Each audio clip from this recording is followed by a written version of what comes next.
Police অপদার্থ, law and order ঠিক করতে পারছে না। আর পুলিশ যতটা না অপদার্থ তার থেকে বেশি অপদার্থ হচ্ছে পুলিশ মন্ত্রী, তিনি মাথার উপরে বসে আছেন।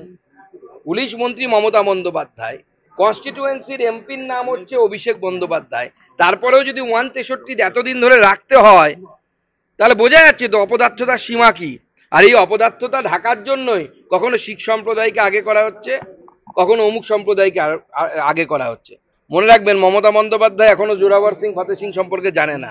সুকান্ত মজুমদার যখন 20-21 বছর বয়সে আরএসএস এর শাখায় যেত, সেই সময় থেকে সাহাবজাদে জোরাবর সিং ফতেহ সিং এর গল্প শুনে বড় হয়েছে সুকান্ত মজুমদার। বালুরঘাটে বসে, যেখানে শিখের সংখ্যা 0.00001%ও না, সেইখানে বসে আমি গুরু সাহাবজাদে জোরাবর সিং ফতেহ সিং এর গল্প ছোটবেলা থেকে শুনে বড় হয়েছি। তাদের আদর্শকে বিশ্বাস করি। গুরু তেগ বাহাদুরের বলিদান শুনে বড় হয়েছি। গুরু গোবিন্দ সিংজির অবদান সম্পর্কে জানি। তৃণমূলের কটা নেতা দাঁড় করিয়ে জিজ্ঞেস করুন, জোরাবর সিং ফতেহ সিং সাহাবজাদেদের নাম বলতে পারবে না ঠিক।